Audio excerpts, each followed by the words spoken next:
मंगलाचरण।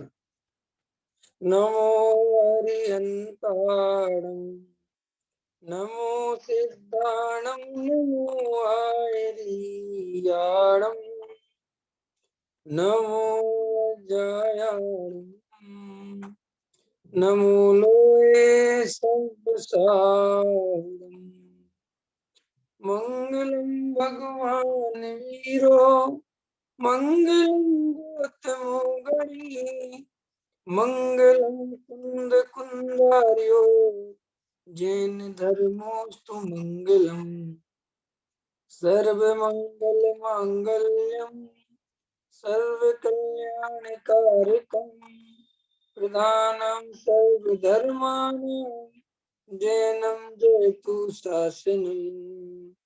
नमः श्री वर्धमानाय निर्धूत कलिलात्मने, सालोकानां त्रिलोकानां यद विद्या दर्पणायते। आत्मज्ञान ही ज्ञान है, शेष सभी अज्ञान। विश्व शांति का मूल है, वीतराग विज्ञान। वीतराग विज्ञान ही तीन लोक में सार। वीतराग विज्ञान का घर घर होए प्रसार। सम्यक दर्शन की चर्चा अपनी चल रही है। भेद ज्ञान, सम्यक दर्शन, आत्मानुभव है ना, आत्मा की प्रतीति, मोक्ष महल की प्रथम सीढ़ी, ये सब एक ही बातें हैं। इसमें पुरुषार्थ की प्रतीति की चर्चा चल रही है। इसके मध्य में एक श्लोक आया है। आचार्य अमृतचंद देव ने बहुत ही सुंदर श्लोक लिखा है। इसके माध्यम से आत्मा को अनुभव करने का जो उपाय है, जो उसकी कौतूहलता है, उसको आचार्य ने बड़े ही सुंदर ढंग से प्रस्तुत किया है। इसमें अपन आगे बढ़ेंगे। आज पृष्ठ क्रमांक 81 है, दूसरा पैरा। आचार्य देव कहते हैं कि बंधु, तू 84 के कुएं में पड़ा है। उसमें से पार होने के लिए चाहे जितने परिचय या उपसर्ग आए, मरण जितने कष्ट आए, तथापि उनकी दरकार छोड़कर पुण्य पाप रूप विकार भावों का 2 घड़ी पड़ोसी हो तो तुझे चैतन्य दल पृथक मालूम होगा। शरीर आदि तथा शुभाशुभ भाव, यह सब मुझसे भिन्न है और मैं इनसे पृथक हूँ, पड़ोसी हूँ। इस प्रकार एक बार पड़ोसी होकर आत्मा का अनुभव कर। देखो क्या कहते हैं। आचार्य देव कहते हैं कि हे भाई, तू 84 के कुएं में पड़ा है ना। ये हम सब, चूंकि अपन को पिछले भव याद नहीं है, लेकिन फिर की तर्क से, युक्ति से, परंपरा से विचार करने पर, आगम से विचार करने पर ये बिल्कुल क्लियर होता है कि वास्तव में 4 गतियां भी हैं, जन्म मरण भी है और सब योनियां भी हैं, और सभी तरह के जीव संसार में दिखाई देते हैं। समुद्री जीव कितने तरह के होते हैं। देखो आप कभी आप डिस्कवरी चैनल वगैरह के माध्यम से, आजकल तो सब चीजें बहुत आसानी से देखने मिल जाती हैं।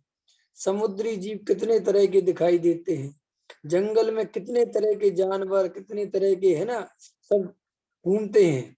तो ये सब योनियां हैं अलग अलग प्रकार की। नवोद से लेकर इस संसार में जितनी भी व्यवस्थाएं हैं, इन सब योनियों में जन्म मरण करते करते करते करते हम यहाँ तक आए हैं।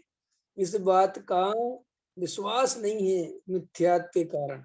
ऐसा नहीं लगता कि मैं शेर, चीता, सुअर, भैंसा, ये सब पर्याय हुई हैं, ये सब योनियों में जन्म मरण हुए भैया।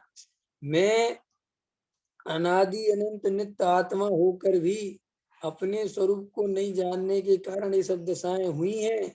ये जीव को मिथ्यात्व के उदय में कर्म के उदय में नहीं, मिथ्यात्व के उदय में नहीं, अज्ञानता के कारण क्या आरोप कर्म पे आता है, लेकिन वास्तव में आरोप कर्म पे नहीं देना, अपने ही अज्ञानता से हमने कभी इस बात को नहीं समझा और अभी भी वर्तमान में इसी वर्तमान पर्याय में तन्मय होकर यहाँ पर भी वो ही गलतियां चल रही हैं जो पिछले जन्मों में जन्मों जन्मों से करते आए हैं। क्या गलतियां हैं?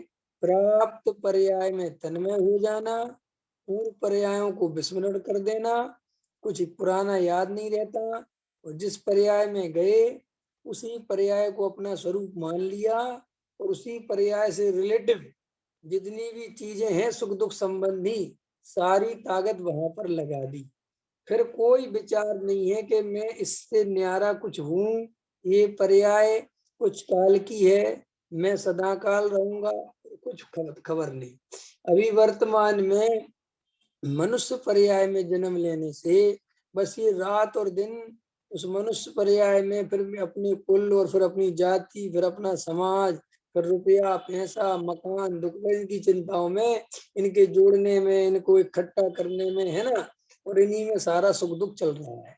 एक तरफ से आत्मा की बात सुनता रहता है और दूसरी तरफ से इन संयोगों में एकत्व बुद्धि चलती रहती है, तो इसलिए आत्मानुभव नहीं होता। देखो, आत्मानुभव अगर वास्तव में करना है तो वास्तव में एक बार तुम्हें दृढ़ इच्छा से, दृढ़ संकल्प से इस संसार का मोह छोड़ना पड़ेगा, छोड़ना ही पड़ेगा। एक बार ये निर्णय करना पड़ेगा कि एक बार तो मैं अपने स्वरूप में जाके रहूंगा, एक बार तो मैं आत्मानुभूति करूंगा। अब बार बार अपने को शरीर मानता आया हूँ, अभी मान्यता छोड़ूंगा, ये अंदर से निर्णय करना पड़ेगा। और ये 84 के कुएं में पड़ा है, इसका अर्थ आचार्य क्या कहते हैं, गुरुदेव क्या समझा रहे, क्यों चर्चा लेते हैं? संसार के दुखों की चर्चा इसलिए लेते हैं कि कहीं से तो जीव को अंदर पुरुषार्थ जगे, कैसे तो करके जीव को ये बात समझ में आ जाए कि यार मैं जो कर रहा हूँ ये सब उपाय सुखी होने के नहीं है, ये सब पागलपन मुझे छोड़ना चाहिए। और दुखों की चर्चा, 84 लाख योनियों की चर्चा, 4 गतियों की चर्चा, इन सब की चर्चा, निगोद के निरक के दुखों की चर्चा आचार्य इसलिए करते हैं कि कैसे करके इस जीव को प्राप्त पर्याय में तन्मय होने की बुद्धि छूट जाए और ये निर्णय बन जाए कि ये शरीर वाला मैं नहीं हूँ, ये संयोग वाला मैं नहीं हूँ, ये देह जिसकी है ये मैं नहीं हूँ, ये रंग रूप वाला मैं नहीं हूँ, ये परद्रव्य मेरे नहीं है, ये मोह राग देश के परिणाम मेरे नहीं है, मैं तो अंदर ज्ञाता दृष्टा मात्र हूँ, वो ही मेरी सत्ता है। और उस तरफ इसकी समझ लो रुचि चली जाए, उस तरफ इसका पुरुषार्थ जग जाए, आत्मा को देखने की अंदर जिज्ञासा पैदा हो जाए। जैसे हम लोक में भी यही अपनाते हैं ना कि कोई गलत जगह जाने लग जाए, गलत चीज पे अपनापन करे तो अपन समझाते हैं कि वहां दुख ही दुख मिलेगा, वहां कुछ नहीं मिलेगा, तुम इस गलत आदमी के साथ घूमोगे तो तुम्हें कुछ नहीं मिलेगा। तो जैसे अपन वहां समझाते हैं ना, ऐसे ही आचार्य हमें यहाँ समझाते हैं कि तुम ये जितनी पुद्गल की संगति कर रहे हो, पुद्गल का तो कुछ नहीं बिगड़ेगा, पुद्गल का क्या बिगड़ने वाला, तुम देह को अपना मानते रहो, देह तो जैसा पुद्गल का परिणमन होना है वो तो होके रहेगी, लेकिन भैया तुम अपना नुकसान बहुत कर बैठोगे।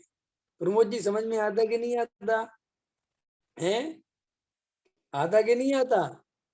ऐसे ऐसे युक्ति लिखने वाले एक से एक महापुरुष हुए, उनने पता क्या लिखा युक्तियों में? एक युक्ति मिलती है, पढ़ी होगी आपने, कि एक बार सांप से कटवा लेना चलेगा लेकिन कुसंग नहीं करना। ख्याल में आएगी नहीं? सांप का काटा हुआ बच सकता है लेकिन कुसंग में गया हुआ व्यक्ति लौटना बहुत मुश्किल है। पड़ा मैं तस्कर दल के हाथ, इसके हाथ में पड़ गए, तस्करों के हाथ में पड़ गए। तो आचार्य कहते हैं तुम ये कुसंग है, कुसंग माने जिनसे हमारा नेचर नहीं मिलता, जिनसे हमारा स्वभाव नहीं मिलता, जिससे हमारा कुछ मेल जोल नहीं है, हमारे कुसंग है। ये देह और शरीर आत्मा ये बिल्कुल अन्य अन्य जाति के द्रव्य हैं। जीव जानने देखने वाला है और ये शरीर स्पर्श रस गंध वल्ल वाला पुद्गल द्रव्य है। इन दोनों की जाति मैच नहीं करती, दोनों के कार्य बिल्कुल अलग अलग हैं। जीव इससे बिल्कुल जुदा है, जीव का स्वभाव अलग है, पुद्गल का स्वभाव अलग है।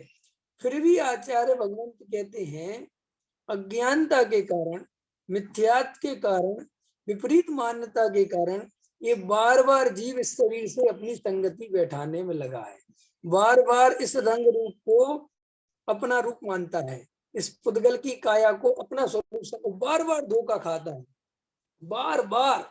एक जन्म की बात नहीं है, जन्मों जन्मों की बात है। एक जन्म की बात होती तो चलती, 84 लाख योनियों में जन्म मरण करते करते समझ में नहीं आया कि ये जन्म मरण करने वाली चीज ये मैं नहीं हूं, ये मेरा स्वरूप नहीं है।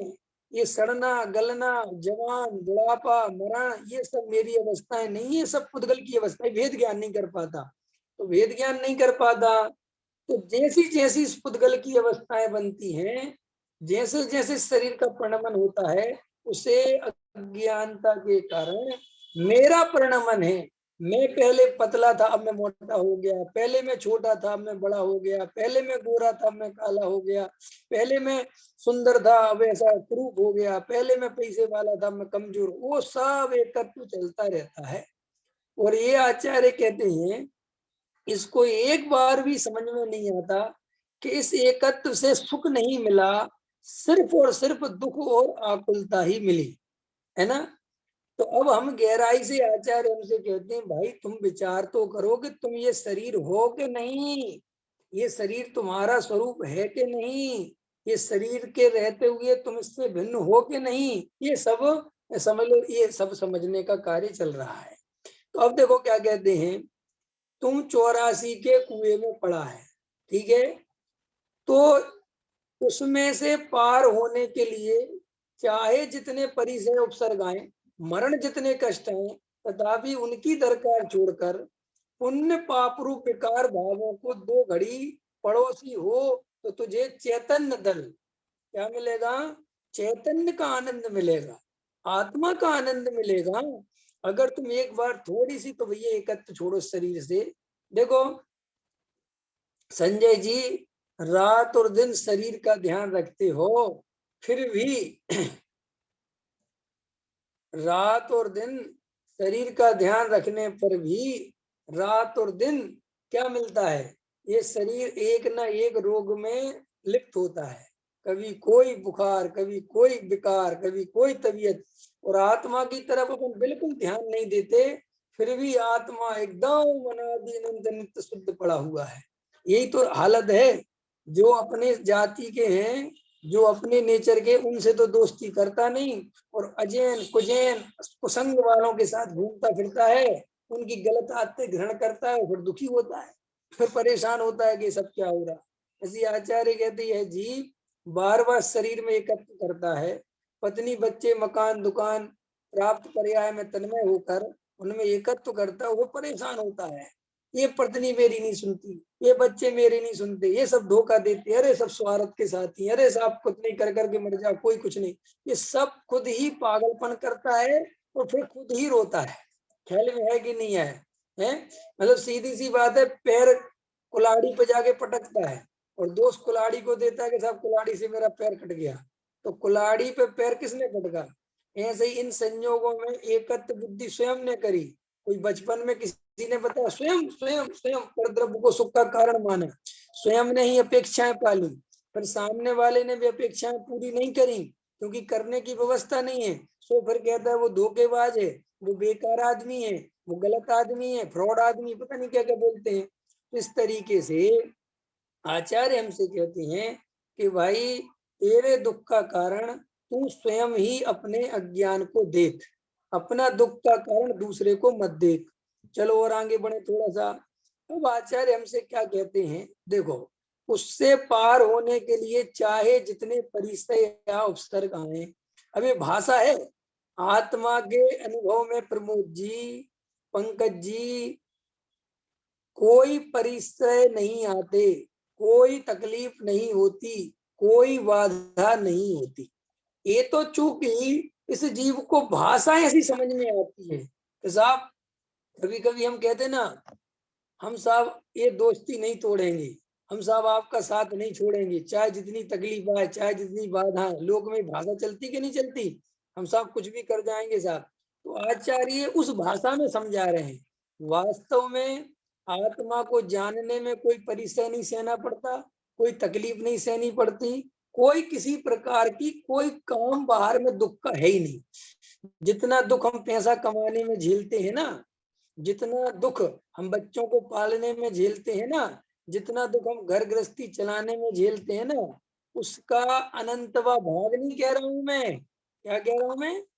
उसका अनंतवा भाग भी नहीं कह रहा हूं मैं, क्योंकि आत्मा के अनुभव में, आत्मा को जानने में किसी भी प्रकार का दुख नहीं है। संसार में हर कार्य में महादुख उत्पन्न होता है। मुझे अगर पैसा कमाना है तो महादुख से गुजरना पड़ेगा। अगर मुझे ब्याह शादी स्त्री पुत्र आदि का राग पूरा करना है तो आकुलता से गुजरना पड़ेगा कि नहीं करना पड़ेगा? मैंने पीछे को उदाहरण दिया था, विवेक जी याद हो, अरुण जी याद, आपको तो याद हो नहीं हो, एक उदाहरण दिया था कि अगर अपन को दावत के मजे लेने हैं तो सुबह से भूखा रहना पड़ता है। क्यों सचिन जी? हैं? बोलो। लेने पड़ते, अभी तो अपन ने बहुत दावतें करी कि नहीं? तो भैया सुबह ही से कम खाओ। अगर घर से ही खा लेंगे तो फिर वहां का भूख नहीं बचेगी तो फिर क्या खाएंगे? तो माने भोजन का सुख अगर चाहिए है तो पहले भूख की पीड़ा को सहना पड़ता है। संसार का सुख समझ में आती कि नहीं आती? अगर तुम्हें पैसा चाहिए, पैसा चाहिए, राज करोड़ अरबपति बनना है तो लगाओ रात और दिन कमाने में, लोगों से लड़ो झगड़ो, बेईमानी झूठ, मरे जाओ, बहस करो, 2 रुपए की चीज को कैसे भी करके 3 रुपए में बेचो, लड़ाई झगड़ा करो, झूठ, ये सब आकुलता झेलनी पड़ेगी अगर पैसा कमाना है। समझना मेरी बात। पैसे का सुख, पत्नी का सुख चाहिए, पत्नी के सुख कैसे मिलता है? ख्याल में आया कि नहीं आया? कि भाई साहब, सुख के नाम पर अनंत आकुलता पहले मिलती है, पूरी घर गृहस्थी की व्यवस्था जमानी पड़ती है। बच्चों का सुख कैसे मिलता है? कि बच्चों को पहले भाई साहब जन्म देने की पीड़ा और फिर उसको पालने की पीड़ा, और वो कितनी तकलीफ। फिर वो बच्चे बड़े होते हैं, बड़े होने के बाद क्या होते हैं? फिर वो अपनी बिल्कुल नहीं सुनते, क्योंकि वो अपने अनुसार फिर चलते हैं, फिर वहां दुख होता है। फिर उनको अपने अनुसार चलाना चाहता है, पहले उनको पालने में कष्ट, फिर उनको अपने अनुसार चलाने में कष्ट, फिर वे अपने अनुसार नहीं चले और विपरीत चले जाएं तो महाकष्ट, और सामाजिक विपरीतता में चले जाएं तो और ज्यादा कष्ट। ख्याल में आया कि नहीं आया? तो भैया इन संयोगों में, मकान दुकान में आकुलता के अलावा जीव को मिलता क्या है? सुख तो बिल्कुल नहीं मिलता। तो आचार्य कहते हैं चूंकि ये दुख से समझता है बातों को, इसको ऐसा लगता है कि दुख के बाद सुख मिलेगा। ऐसा समझ में आती कि नहीं आती? पहले दुख भोग लो फिर सुख मिलेगा। तो आचार्य उसी भाषा में अपन को समझाते हैं कि भाई तू ये समझ ले कि आत्मानुभव इतना जरूरी है, इतना जरूरी है, इतना जरूरी है कि अगर महादुख भी सहना पड़े तो भी भाई साहब तुम सह लेना। लेकिन भैया जबकि ऐसा है नहीं, कोई दुख भुख सहना नहीं आत्मा अनुभव में, फिर भी एक चांस आचार्य हमसे कहते हैं कि साहब हम पे साहब हमें आत्मा के अनुभव में तकलीफ हुई तो, हमें कष्ट हुआ तो, हमें परेशानी हुई तो, हमारी पत्नी छोड़ के भाग गई तो, हमारा घर खराब हो गया तो, हमारा व्यापार चौपट हो गया तो, हमें ऐसे ऐसी बातें हो सकती कि नहीं हो सकती? तो आचार्य कहते हैं अगर ऐसा होता हो तो भी, ख्याल में आया कि नहीं आया? सब मिटता हो तो मिट जाने देना, लेकिन तुम आत्मानुभव के पहले मत मानना। समझ गए ना? ये इंपॉर्टेंट समझ में आ गई ना? जैसे अपन अपने बच्चे को पढ़ाई लिखाई करने के लिए बाहर भेजें, बड़ा ऑफिसर बनानी है और बड़ी इंपॉर्टेंट पढ़ाई है। देखो हम अब किसी और की तो घटना नहीं बता सकते, लेकिन मेरे साथ तो बिल्कुल सच्ची घटना है, बिल्कुल सच्ची। जब मैं जयपुर पढ़ने गया तो मेरे जो बब्बा थे, बाबा थे, उनके तो बहुत समझ लो खुशी का ठिकाना नहीं था कि मेरा जयपुर में मन हो गया पढ़ने का, क्योंकि मैं तो इधर उधर से बहुत भागा, इधर उधर बहुत पढ़ने का कोई हिसाब बनता नहीं था। लेकिन मैं जब जयपुर में पढ़ने के एग्री हुआ तो मेरे बाबा को इतनी प्रसन्नता हुई, बहुत प्रसन्नता हुई, और उन्होंने मेरे को उसी समय पढ़ाई के लिए जो खर्च वर्च लगना था वो पैसे भी दिए कि भाई ये ले ले और तू पढ़ाई करना। तो मैं पढ़ने लगा। लेकिन जब फर्स्ट ईयर की बात थी, फर्स्ट ईयर में जब मैं था और बाबा की तबीयत खराब हुई तो मैं जनवरी का महीना था और मैं एकदम आया गांव अपने, और उनको हॉस्पिटल वगैरह में जो था जैसे बना वो सब कहानी है। तो मेरे बाबा को मुझे आज भी याद है कि पहले तो जब मैं गांव छुट्टी के लिए छुट्टी में जाता था तो एक बात कहते थे कि मैं मर भी जाऊं तो तुम वहां से छोड़ के मत आना, परीक्षा मत बिगाड़ लेना। मेरा तो देखो बेटा जल इच्छता है, ये तो शरीर है तो जल नहीं है, चाहे तुम्हारे सामने जले और चाहे तुम्हारे बिना जले, इसमें क्या है, मैं तो चेतन हूँ, मैं तो निकल जाऊंगा। तो ऐसा वो समझाते थे। और वो जब जब वो बीमार हुए तो वो कहते थे कि अब देखो तुम अगर यहाँ से जयपुर नहीं जाते हो मेरे चक्कर में तो मैं दवाई नहीं खाऊंगा, मैं दवाई नहीं करवाऊंगा, तुम यहाँ से पहले जाओ, मैं फिर अपने आप सब करा लूंगा। तो ऐसा मेरे को उनने, खुद तकलीफ में थे, उनको पता था कि इसका जाना बहुत जरूरी है और मैं भी बहुत उनसे प्रेम करता था, तो मैं जाना नहीं चाहता था, लेकिन उन्होंने कहा तुम नहीं जाओगे तो समझ लेना बात ही खत्म, फिर तुम मैं अभी मर जाऊंगा। तो मैं चला गया। तो अब देखो उस पढ़ाई की उसकी कीमत देखो कितनी बता रहे हैं कि भाई यहाँ कोई मरता हो तो अभी तुम लौट के मत आना। समझ में आ रही मेरी बात? वहां पे तकलीफ होती हो तो भी लौट के मत आना। सब नाम रखेंगे कि कैसा लड़का है, कैसा पोता है, बताओ। कह रहे सब कुछ तुम छोड़ देना, ये दुनिया कुछ नहीं करेगी, लेकिन तुम पढ़ाई मत छोड़ना। ऐसे आचार्य हमसे कहते हैं कि तुम्हें दुनिया पागल कहे तो चलेगा, तुम्हें दुनिया मूर्ख कहेगी कि देखो धंधा पानी छोड़ के आत्मा की बात सुनने बैठ गया, अच्छा खासा धंधा चल रहा था और ये आत्मा में लग गया, ऐसा तुम्हें लोग कहेंगे कि नहीं कहेंगे? लोग कहेंगे इतनी अच्छी घर गृहस्थी थी, बताओ इतने बढ़िया बाल बच्चे थे और ये देखो आत्मा में लग गया। सब कुछ भी कहने दो लोगों को, ठीक है, लोगों का काम है कहना, है ना? तो उस पे मत जाना। आचार्य कहते हैं शरीर में कोई तकलीफ आ गई, साहब बहुत बीमारी आ गई, तो भी कुछ भी कष्ट आ जाए तुम आत्मानुभव करके ही छोड़ना। आत्मानुभव के बिना किसी भी कीमत पर कर्म के उदय के भरोसे, योग्यता के भरोसे अपने को फुसला मत लेना कि साहब हमारा कर्म का उदय खोटा चल रहा है, साहब हमारी योग्यता ठीक नहीं है। अब सर्वज्ञ भगवान ने जैसा देखा होगा सो वैसा ही होगा, अभी हमारे सम्यक दर्शन का काल नहीं आया है, ऐसे बहाने मत बनाना। ख्याल में आया कि नहीं आया? आचार्य कहते हैं बस ये सारी बातें तुम्हें वापस चार गति में घुमा देंगी, क्योंकि जीव है, नहीं समझे आप? हैं? एक आध कहावत बोलो, नेकी और पूछ पूछ, सुना के नहीं सुना? नेकी और पूछ पूछ, कि भैया हम तो वैसे ही चाहते थे कि तुम ये सामान दे दो, तुमने सामने ही से पूछ लिया, दसवें कोई भी चीज कोई भी काम। ऐसे आचार्य कहते हैं कि ये जीव तो वैसे ही आत्मानुभव से बचना चाहता है, और इसको ये सुना दिया कि साहब जब तक तुम्हारी योग्यता नहीं होगी तब तक नहीं होगा। तो कौन सा बहाना मिल गया दिनेश जी? अब कौन सा बहाना मिल गया? योग्यता का। तो मुमुक्षु तो योग्यता के भरोसे बैठे। समझ गए, समझ गए है। और एक खाने पीने में अपना सुधार करते रहते हैं, इसको योग्यता के भरोसे नहीं छोड़ते। सम्यक दर्शन को योग्यता के भरोसे छोड़ते हैं और खाने पीने को सुधारने के कर्ता बनते हैं। उनसे कहो कि भैया वेद ज्ञान करो, अरे वो जी जब होना होगा जी जब होगा, हम जो कर सकते हैं वो तो करें। क्या कर सकते हो भैया? क्या कर सकते हो तुम? है सचिन जी, क्या कर सकते हो? शुद्ध भोजन कर सकते हैं, टमाटर छोड़ सकते हैं, पपीता छोड़ सकते हैं, है कि नहीं? है? ये छोड़ सकते हैं। तो साहब वेद ज्ञान, सम्यक दर्शन, देखो जी वो तो सर्वज्ञ ने जो देखा होगा सो वही होगा। अब अपनी योग्यता अपन तो कर रहे हैं। देखो जड़ की क्रिया का कर्ता बनता है, महामिथ्यात का सेवन करता है, शुभ भावों का कर्ता बनता है, शुभ भाव से धर्म मानता है, शुभ भाव अच्छे ऐसी मान्यता लेके चलता है, और शुभ भाव करने चाहिए, अशुभ भाव से बचने के लिए शुभ भाव बहुत जरूरी है। इस मान्यता का सेवन करता रहता है और सम्यक दर्शन और वेद ज्ञान को योग्यता के भरोसे छोड़ता है, और ये विचार ही नहीं करता कि ऐसी मान्यता से तो मिथ्यात और डबल पुष्ट हो रहा है। सम्यक दर्शन कहाँ से हो जाएगा भाई साहब?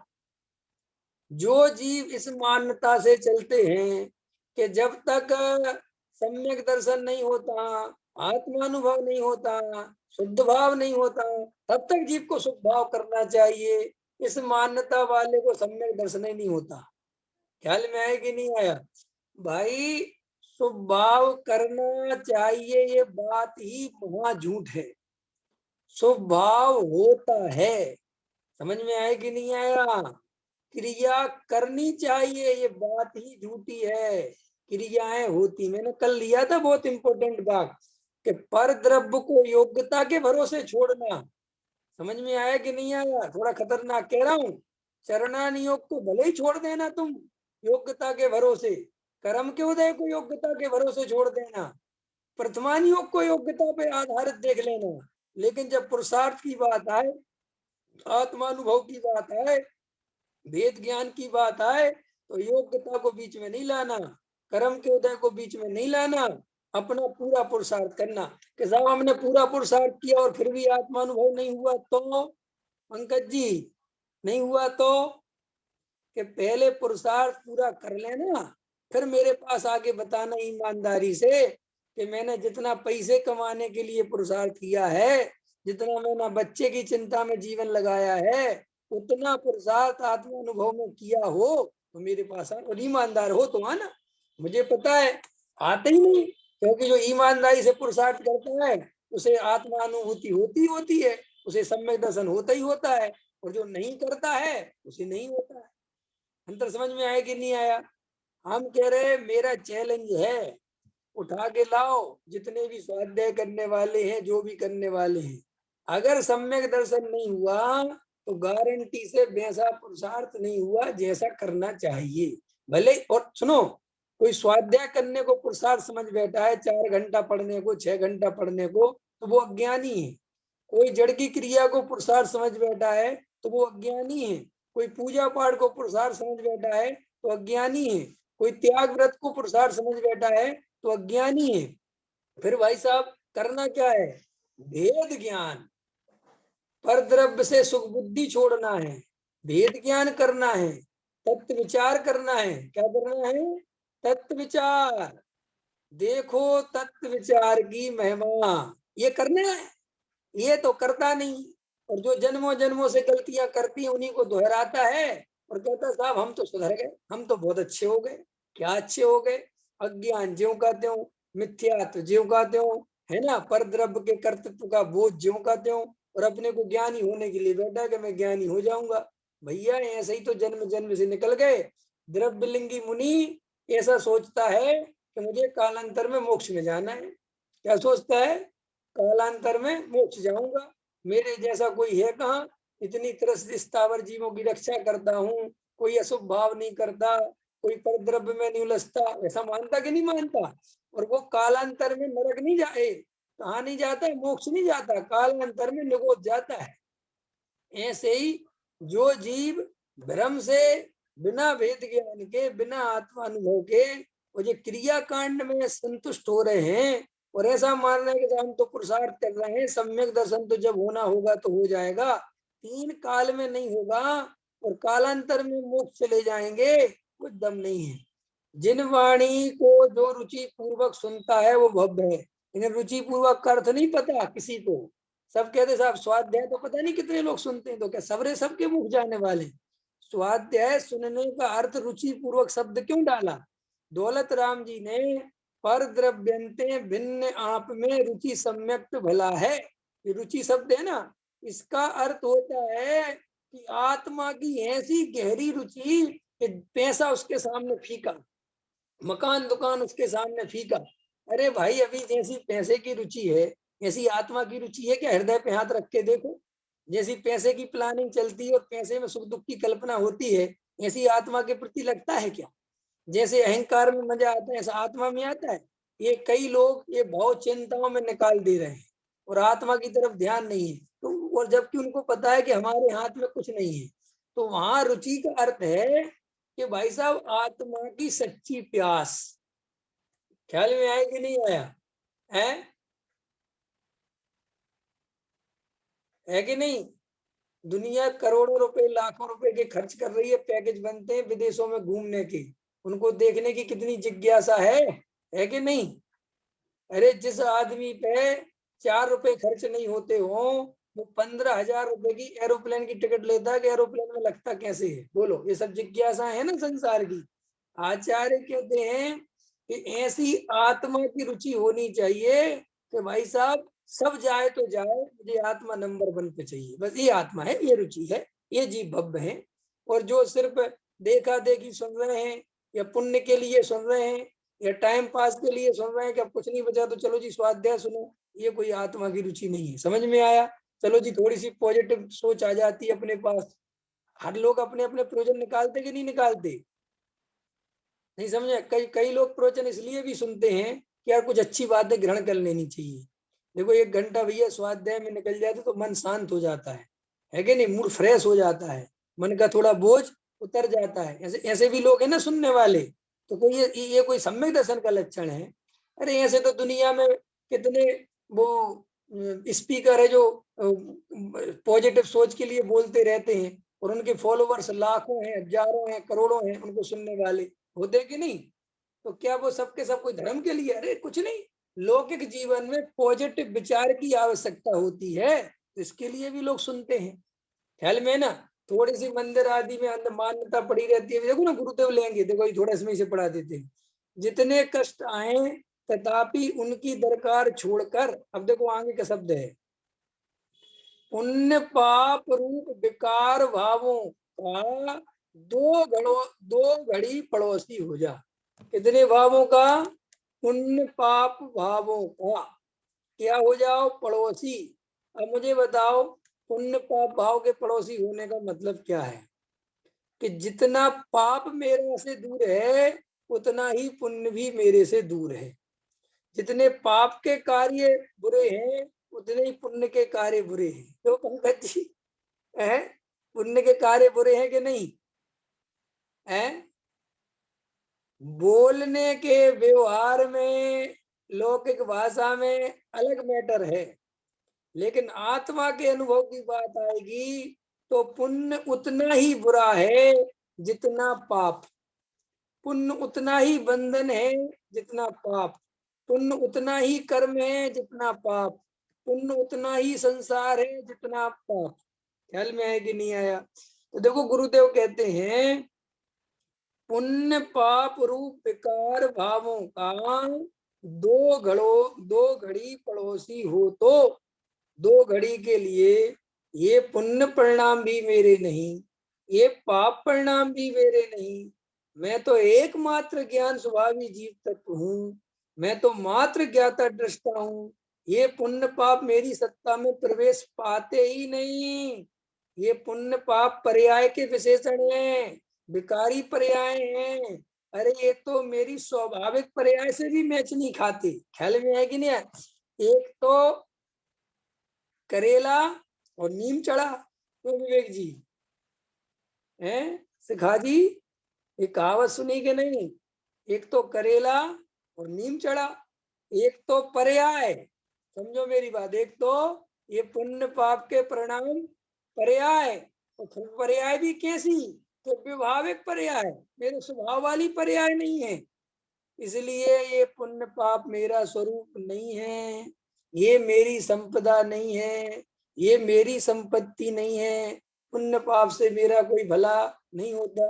अच्छा बताओ संजय जी, पुण्य के उदय से भला होता है कि नहीं?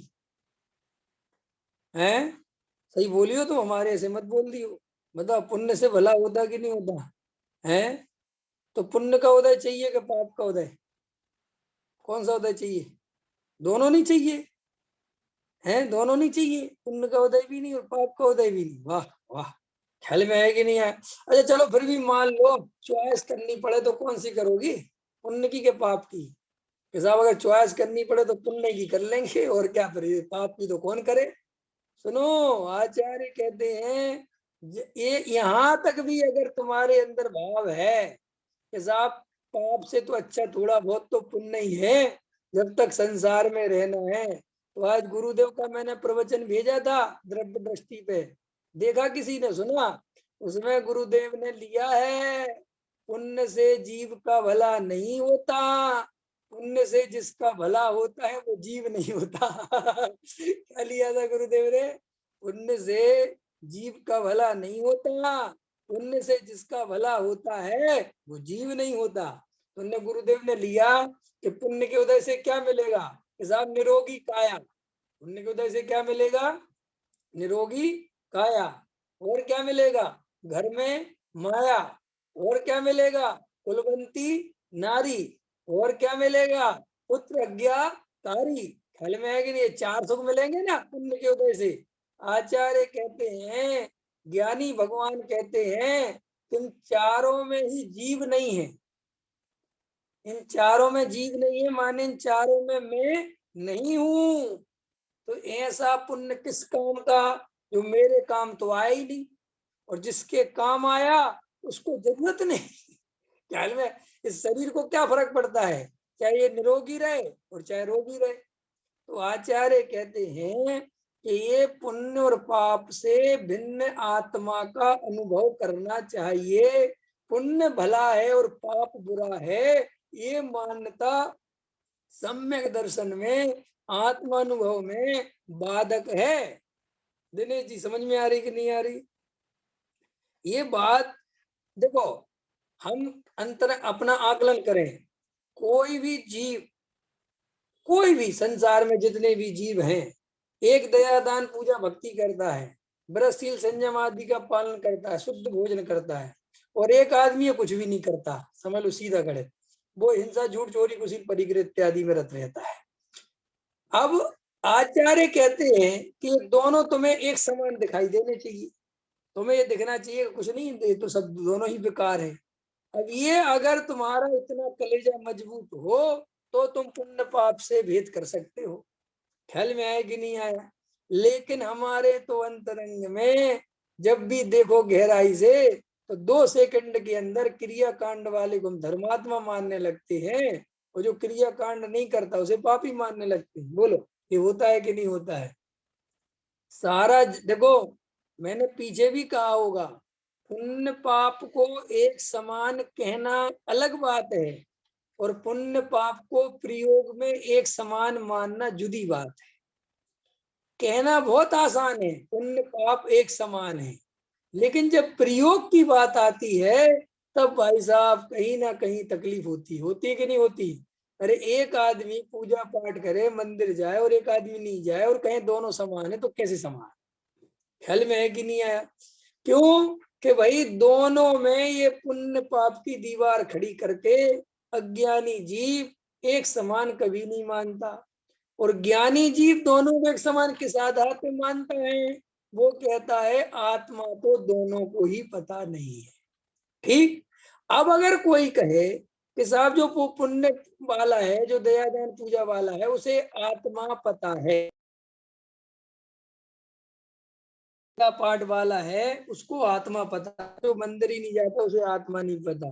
तो आचार्य कहते हैं अगर उसे आत्मा पता है और आत्मा की प्रतीति है इसलिए ज्ञानी है, वो पूजा पाठ करता है इसलिए ज्ञानी है, ये बात नहीं। अंतर समझ में आया कि नहीं आया? वो ज्ञानी तो आत्मा के है, ये अज्ञानी आत्मज्ञान से रहे, जो इसका ज्ञान इसके कारण है, ये पूजा पाठ नहीं करता इसलिए अज्ञानी नहीं है। अंतर समझ में आया? ज्ञानी और अज्ञानी की निशानी पूजा पाठ करना अथवा नहीं करना ये नहीं है। ज्ञानी होने का जो लक्षण है, आत्मज्ञान से सहित आत्मानुभव की प्रतीति वाला जो जीव है वो ज्ञानी है, और जो इससे रहते वो ज्ञानी है। तो भेद इस आधार पे होना चाहिए ज्ञानी अज्ञानी का। पूजा पाठ करता है इसलिए ज्ञानी हो सकता है, और ये नहीं करता इसलिए अज्ञानी, ये कोई आधार नहीं है। नहीं समझ में आया? ये आधार बनाना नहीं भी नहीं चाहिए, क्योंकि इस आधार से जीव का बहुत नुकसान होता है, बार बार होता है। दो घड़ी पड़ोसी हो तो तुझे चैतन्य दल, ये दल शब्द का क्या अर्थ होता है? गूदा, दल। किसी भी चीज का जब अपन आम का दल होता है ना, गूदा खाते तो आनंद आता है। तो आचार्य कहते हैं कि चैतन्य दल, यह चैतन्य दल के तुझे भोग मिलेंगे, तुझे इसका स्वाद मिलेगा, इसका आनंद मिलेगा। समझ में आया नहीं? लेकिन अगर तू इस देह में और संयोगों में और पुण्य पाप विकारी भावों में एकत्व करता रहा तो तुझे कभी चैतन्य का अनुभव नहीं होगा, भिन्न चैतन्य नहीं दिखेगा। ठीक है। शरीर आदि तथा शुभ अशुभ भाव यह सब मुझसे भिन्न है, सब मुझसे भिन्न है, इस पे जोर देना। देखो भाई, ये शरीर तो भिन्न है ही, लेकिन ये जो दिन रात की क्रियाएं, ये परिणाम, ये भाव, ये परिणाम, ये सब मैं नहीं हूँ। ये सब पर्याय के स्वभाव हैं, ये सब पर्याय की स्थितियां हैं। इनमें एकत्व नहीं करना ये ज्ञानी का लक्षण है, और इनसे अपनी सत्ता मानना ये अज्ञानी का लक्षण है। परिणाम ज्ञानी को भी वैसे ही हो रहे हैं, खाने पीने, उठने बैठने, सोने रोने धोने के, और अज्ञानी को भी बिल्कुल सेम परिणाम हो रहे हैं। कोई अंतर नहीं है परिणामों में, अंतर है तो मान्यता में। अंतर कहाँ है प्रमोद जी? मान्यता में। अज्ञानी कहता है कि ये भाव मेरे हैं, ये भाव वाला मैं हूँ, ये भाव मैंने किए, ये भाव अच्छे हैं, ये भाव बुरे हैं। वो अपने भावों का प्रदर्शन भी करता है। अगर उसके पुण्य भाव वाले हैं तो उनका प्रदर्शन करता है, उसको लोगों को दिखाता है कि हम तो रोज मंदिर जाते हैं, हम तो रोज स्वाध्याय में बैठते हैं, हम तो सब मंदिरों में दान देते हैं, हम तो अष्टमी चतुर्दशी एकादशी करते हैं, हमारा तो हरि का जीवन भर का त्याग है। ये सब उन विकारी भावों का प्रदर्शन चल रहा है अज्ञानी की। समझ में आया कि नहीं आया? और अशुभ भावों को छुपाता है। अशुभ भावों क्या करता है? इससे मेरी बदनामी होगी, इससे लोग मेरे बारे में गलत सोचेंगे, तो उन अशुभ भावों को छुपाता है। अब भाव तो बिल्कुल सेम चल रहे हैं। अब देखो ज्ञानी के पास आ जाओ, ज्ञानी को भी बिल्कुल वैसे ही भाव चल रहे हैं जैसे अज्ञानी को चल रहे हैं। अब मान्यता का अंतर देखो, ज्ञानी कहता है कि चाहे वे पूजा पाठ के परिणाम हो और चाहे वो पंचेंद्रिय विषय भोगों के परिणाम हो, दोनों ही विकार हैं, दोनों ही पर्याय के विकार हैं, पर्याय में है, मेरे स्वभाव में नहीं है, मैं इनसे न्यारा चेतन हूँ। तो देखो इतनी बात पे परिणाम वही के वही, क्रिया वही की वही, एक ज्ञानी है और एक अज्ञानी है। ये संसारी जीव को कैसे समझ में आई बात बताओ? है कैसे समझ में आएगी ये बात? आपको पता है इंटरव्यू होता है, इंटरव्यू, विवेक जी, इंटरव्यू होता है आईपीएस वगैरह का, आईएएस ऑफिसर वगैरह का। इंटरव्यू क्यों होता है, कभी सोचा आपने? इंटरव्यू किस चीज को देखते हो? देखो, उनके पास उनने टॉप 10 स्टूडेंट इंटरव्यू के लिए बुलाए, टॉप 10, टॉप 10 में समझ लो 10 ही के 10 बच्चों के एक से नंबर है, समझ ना मेरी बात, एक से रैंक है, तो फिर भी इंटरव्यू है कि साहब इसमें से भी 3 ही लेना है अपन को। तो उसमें देखना क्या है कि अब ये देखना है कि साहब इनकी क्रियाएं तो एक सी हैं, माने इनकी पढ़ाई लिखाई तो लगभग एक जैसी है, इनका 6 ऑप्शन तो एक जैसा है, इनके लिखने लिखने का तरीका, समझने का तरीका एक जैसा है। अब अंदर ये देखना है कि इन दो तीनों चारों 10 लोगों के अंदर कॉमन सेंस ज्यादा किसमें है, क्विक दिमाग किसका तेज चलता है, फैसला लेने की क्षमता किसमें ज्यादा है, क्विक निर्णय कौन ले सकता है। समझ में आई? ये चीज देखने के लिए वो इंटरव्यू होता है। तो क्रिया में कोई अंतर नहीं, अंतर समझ में आया? बाहर वैसी स्थिति में कोई अंतर नहीं, उनके कागजों में कोई अंतर नहीं, उनके है ना समय प्रमाण पत्रों में कोई अंतर नहीं, उनकी लिखावट में कोई अंतर नहीं, उनकी दिखावट में कोई अंतर नहीं, लेकिन अंतर है अंतरंग का। तो वो, अब इंटरव्यू हर कोई थोड़ी ले सकता है, ले सकता है क्या? इंटरव्यू हर किसी को बैठा सकते हैं क्या? इंटरव्यू लेने वाला भी उनसे कई गुना होशियार होना चाहिए, जो इस बात की परख कर सके कि उन 10 में से ज्यादा 3 कौन से उचित है जिनको अपन को सिलेक्ट करना है। ऐसे ही आचार्य कहते हैं कि जो ज्ञानी जीव हैं वे ही पहचान पाते हैं कि वास्तविक ज्ञानी कौन है, अज्ञानी नहीं पहचान पाता। क्योंकि अज्ञानी का थर्मामीटर तो शारीरिक क्रियाओं में, जड़ की क्रियाओं में, इन शुभ भावों में ही लगा रहता है। इसीलिए आचार्य उनसे कहते हैं कि तुम बाहर से किसी की पहचान करोगे ज्ञानी अज्ञानी की तो धोखा खा जाओगे, और तुम्हें आदत बाहर से ही पहचान करने की है, इसलिए तुम जन्मों जन्मों से धोखा खाते आए हो, खुद के संदर्भ में भी और दूसरे के संदर्भ में भी। इसलिए भाई ज्ञानी को क्रियाओं से मत पहचानो, ज्ञानी को परिणामों से मत पहचानो। ज्ञानी को पहचानना है तो एक बार खुद ज्ञानी बन जाओ, क्योंकि ज्ञानी को पहचानने के लिए स्वयं आत्मा अनुभव के दर्शन करे तो फिर समझ में आ जाता है कि कौन कितने पानी में है। ऊपर ऊपर से तो सभी दिखाई देते हैं, दिखते कि नहीं दिखते हैं? जब अपन नए नए मोक्षु बनते हैं तो सारे मोक्षु सब में दृष्टि दिखाई देते कि नहीं दिखाई देते हैं? फिर धीरे धीरे जब अपन रहो फिर समझ में आता है यार ऐसा कुछ नहीं है। आचार्य कहते हैं कि ऊपर ऊपर से देखने पर सब बढ़िया बढ़िया दिखते हैं, लेकिन जब गहराई में जाते हैं तो अपन को ऐसे अपन व्यापार आदि करो तो अपन शुरू में ज्यादा जानते नहीं, तो अपन को कोई मूर्ख बना देता है। फिर धीरे धीरे जब अपन व्यापार में निपुण हो जाते हैं, पारंगत हो जाते हैं, तो फिर अपन को कोई मूर्ख नहीं बना सकता। ऐसे ही तुम आत्मज्ञान में निपुण हो, जड़ की क्रिया में निपुण मत हो। जड़ की क्रिया में निपुण होगे तो खुद भी मूर्ख बनोगे और दूसरों को भी बनाओगे। पहले आत्मज्ञान में निपुण हो। काय में निपुण हो? आत्मज्ञान में। और आत्मज्ञान से फलित जो संयम फलित होगा वो असली धर्माचरण है, वो असली आचरण है, वो असली क्रिया है। और उससे तुम किसी को ठगोगे नहीं। ख्याल में है? ना खुद को ठगोगे ना दूसरों को ठगोगे। और आत्म दर्शन के बिना, वेद ज्ञान के बिना अगर तुम देखा देखी कोई बाहर की क्रियाओं में उलझोगे तो गारंटी से तुम अहंकार में भी पड़ोगे और दूसरों को भी भ्रष्ट करोगे। दूसरों को भी यही सिखाओगे, ये खाओ ये मत खाओ, इसमें पाप है उसमें पाप है, और तुम नरक चले जाओगे, ये चले जाओगे। और वो कहेगा साहब वो आत्मा, अरे आत्मा की चर्चा कोई ऐसे मिलती है क्या? पहले पात्र बनो, अभी तो अपात्र बने हुए हो। आत्मा की चर्चा बाद में सुन लेना, समय सार तो बाद में पढ़ लेना, पहले रत्नकरण साहब का चार तो पढ़ लो। समझे? इस तरीके की भाषा वो बोलेगा और बस उसकी भाषा भी तुम्हें अच्छी लगेगी। क्यों? कि वो तुम्हें नरक से बचाता हुआ दिखाई देगा। कैसे बचाता हुआ दिखाई देगा तुम्हें? कि जी हमें नरक जाने से बचा रहा है। और जो प्योर ज्ञानी होगा वो चारों गतियों से बचाएगा। कैसे बचाएगा? चारों गतियों से। अब विचार करो, चारों गतियों से बचना है कि खाली नरक गति से बचना है? अगर नरक गति से बचने की सोच रहे हो तो याद रखना कालांतर में नरक गति में तो जाना ही पड़ेगा, क्योंकि बचने का कोई उपाय नहीं। हाँ, अगर चारों गति का ही मोह छोड़ दो तो फिर गारंटी है नरक में नहीं जाना पड़ेगा। समझ में आया कि नहीं आया?